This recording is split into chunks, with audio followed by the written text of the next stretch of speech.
Sekitar 3.700 tahun yang lalu, mamut berbulu terakhir di bumi sedang berjuang untuk bertahan hidup di sebuah pulau terpencil di kutub utara. Sekelompok kecil mamut kala itu masih hidup di Pulau Wrangel yang terletak di utara Siberia ribuan tahun setelah sebagian besar mamut di bumi punah. Buat yang belum tahu, mamut adalah gajah purba yang udah punah. Mereka hidup sekitar 6,2 juta tahun yang lalu hingga sekitar 4.000 tahun yang lalu. Mamut-mamut ini pernah tinggal di Afrika, Eropa, Asia, dan Amerika Utara, tapi pada waktu yang berbeda. Mamut ini beda dari gajah yang ada sekarang karena mereka memiliki gading yang sangat besar dan beberapa jenis mamut juga bisa beradaptasi dengan cuaca dingin sehingga mereka punya bulu yang sangat tebal. Setidaknya ada 10 spesies mamut yang diketahui, dan yang akan kita bahas kali ini adalah Mammuthus primigenius atau woolly mammoth atau juga mamut berbulu.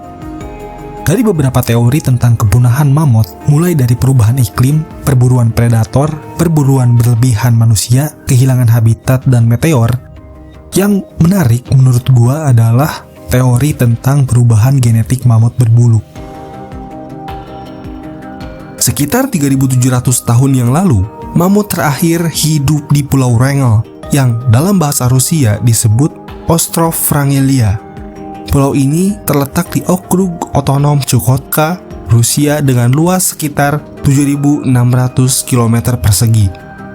Pulau Wrangel adalah pulau terbesar ke-92 di dunia dan hampir sebesar pulau Kreta di Yunani.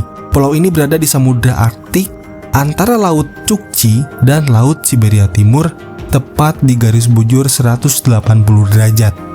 Karena letaknya, garis perubahan tanggal internasional dipindahkan ke timur untuk menjaga agar pulau ini serta semenanjung Chukchi di daratan Rusia tetap berada pada hari yang sama dengan wilayah Rusia lainnya. Daratan terdekat dari Pulau Wrangel adalah Pulau Herald yang kecil dan berbatu, berjarak sekitar 60 km di sebelah timur. Sebagian besar Pulau Wrangel bersama dengan Pulau Herald di dekatnya adalah suaka alam yang dilindungi oleh pemerintah Rusia. Pada tahun 1976, Pulau Wrangel dan semua perairan sekitarnya ditetapkan sebagai Zapovednik atau konservasi alam yang ketat, yang berarti tempat ini dilindungi dengan sangat baik dan hampir semua aktivitas manusia dilarang, kecuali penelitian konservasi dan tujuan ilmiah. Plants that are growing on the tundra and to some absolutely beautiful landscapes and seascapes, icescapes. Pada tahun 1999, pemerintah daerah Chukotka memperluas area laut yang dilindungi hingga 24 mil atau sekitar 44 km dari pantai. Hingga tahun 2003, ada 4 penjaga yang tinggal di pulau itu sepanjang tahun.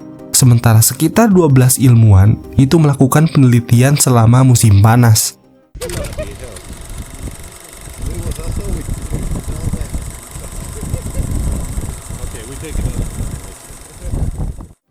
Pulau Wrangel ini adalah rumah bagi populasi mamut berbulu terakhir. Dan penanggalan radiokarbon menunjukkan bahwa spesies ini bertahan di pulau itu sampai sekitar 4.000 tahun yang lalu atau tahun 2000 sebelum Masehi. Pulau Wrangel ini pertama kali dilaporkan pada tahun 1764 oleh sersan Kosek bernama Stefan Andreyev yang mengklaim telah melihat pulau tersebut. Ia menamainya Tanah Tikegen dan menemukan bukti adanya penduduk yang disebut Kracai. Kemudian Kapten Thomas Long menamai Pulau Wrangel sebagai penghormatan untuk Baron Ferdinand von Wrangel, seorang penjelajah Jerman Baltik dan laksamana di Angkatan Laut Kekaisaran Rusia. Dalam sebuah artikel di The Honolulu Advertiser pada November 1867, Kapten Long menulis, "Saya menamai tanah di utara ini dengan Wrangel Land untuk menghormati seorang pria yang menghabiskan 3 tahun berturut-turut di utara garis lintang 68 derajat dan membuktikan adanya lautan kutub terbuka 45 tahun yang lalu. Meskipun beberapa orang kemudian berusaha mengklaim penemuan ini sebagai milik mereka." Baron von Wrangel sebenarnya gak pernah berhasil mengunjungi pulau ini. Dia melihat kawanan burung terbang ke utara dan setelah bertanya kepada penduduk asli, dia menyimpulkan bahwa harusnya ada sebuah pulau di Samudra Arktik yang belum ditemukan oleh orang Eropa. Dia mencari pulau itu selama ekspedisi Kolimiskaya pada tahun 1823 sampai 1824 tetapi tidak berhasil menemukannya. Sebuah penelitian yang diterbitkan pada tahun 2017 menunjukkan bahwa mamut-mamut ini mengalami masa-masa sulit di akhir keberadaan mereka. Mutasi genetik yang merugikan menyebabkan apa yang oleh para ilmuwan disebut sebagai genomic meltdown dalam populasi tersebut, yang berarti kerusakan serius pada genom atau genetik mereka. Ribuan mamut berbulu atau Mammuthus primigenius pada awalnya berkeliaran di padang rumput zaman es yang membentang di Eropa, Asia, dan bagian utara Amerika Utara. Namun, ketika iklim mulai menghangat sekitar 12.000 tahun yang lalu, menjadikan padang rumput tundra berubah didominasi oleh lumut, menghilangkan sumber makanan utama bagi mamut. Selain itu, perburuan oleh manusia juga mengurangi jumlah mereka. Maka dari itu, mereka berpindah ke Pulau Wrangel dengan berjalan melintasi jembatan es yang tersisa yang menghubungkan pulau itu dengan daratan utama Siberia. Ketika lapisan es mulai mencair dan permukaan laut naik pada akhir zaman es, menyebabkan Pulau Wrangel terpisah dari daratan utama Siberia, sehingga mereka terjebak di sana. Mamut berbulu, Mammuthus primigenius, punah di daratan utama Siberia sekitar 10.000 tahun yang lalu. Tetapi populasi kecil yang terisolasi masih bertahan di beberapa pulau terpencil jauh dari jangkauan manusia. Untuk mempelajari lebih lanjut tentang hari-hari terakhir mamut di Pulau Wrangel, peneliti bioinformatika bernama Rebecca Rogers dari University of North Carolina Charlotte dan ahli biologi bernama Montgomery Slatkin dari University of California membandingkan urutan lengkap DNA dari tulang mamut yang berusia 4.300 tahun yang ditemukan di Pulau Wrangel dengan spesimen yang lebih tua berusia 45.000 tahun yang lalu yang hidup di daratan utama Siberia. Para peneliti menemukan serangkaian mutasi yang merugikan pada mamut di Pulau Wrangel. Salah satu perubahan gen ini kemungkinan membuat mamut kehilangan banyak reseptor atau indera penciuman yang penting untuk mendeteksi bau. Mutasi lainnya yaitu mengurangi jumlah dan jenis protein di dalam urin mamut. Perubahan-perubahan ini mungkin sangat mengganggu kemampuan mamut untuk menandai wilayah, mengenali hierarki, dan memilih pasangan. Menurut laporan peneliti di jurnal Public Library of Science Genetics, hal ini berakibat pada komunitas mamut di Pulau Wrangel. Para mamut ini kemungkinan mengalami kekacauan sosial dan mengalami kebingungan, bahkan mereka semua stres. Dalam perkembangan aneh lainnya, dua mutasi yang tidak biasa pada gen yang dikenal sebagai gen FOXQ1, yang gen ini telah dipelajari pada tikus dan kelinci, membuat mamut Pulau Wrangel memiliki bulu yang transparan, berwarna krem dan halus seperti sutra. Rambut bulu mereka itu tidak memiliki inti di dalamnya, yang mungkin mengurangi kemampuan bulu tersebut untuk menghangatkan tubuh. Penelitian yang dilakukan pada tikus dengan mutasi ini juga mengalami iritasi lambung.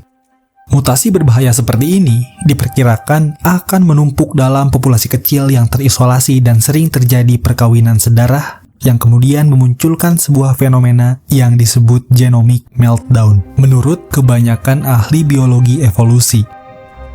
Jika pilihan pasangan terbatas, hewan tidak bisa terlalu memilih terhadap sifat genetik yang tidak diinginkan, sehingga mutasi tersebut tidak tersaring atau mau nggak mau, kalau kedua induknya punya mutasi yang sama, otomatis dan pasti anaknya akan mengalami hal yang sama.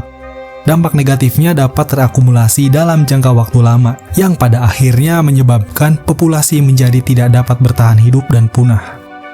Meskipun studi ini hanya melibatkan satu spesimen dari pulau tersebut, Rogers yakin bahwa genetika spesimen ini akan sangat mirip dengan mamut lainnya di Pulau Wrangel. Hal ini karena jumlah dan jenis perbedaan antara genom spesimen tersebut dan mamut daratan utama Siberia yang lebih tua sesuai dengan prediksi matematis tentang seberapa besar variasi genetik yang seharusnya ada antara dua individu dari spesies yang sama seiring waktu.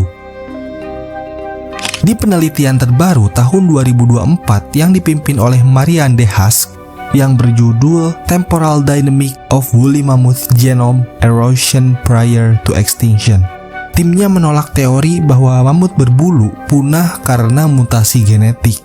Dr. Love Dallin, seorang ahli genetika evolusi dari Center for Paleogenetics berkomentar, "Kami sekarang bisa dengan yakin menolak gagasan bahwa populasi mamut itu terlalu kecil dan mereka pasti punah karena alasan genetik.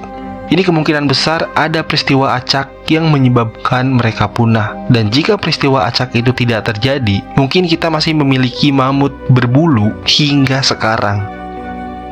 Dr. Marianne de Haas dari Center for Paleogenetics menambahkan, selain memberi wawasan tentang dinamika populasi mamut berbulu, analisis terhadap mamut Pulau Wrangel bisa membantu strategi konservasi untuk hewan-hewan yang terancam punah saat ini.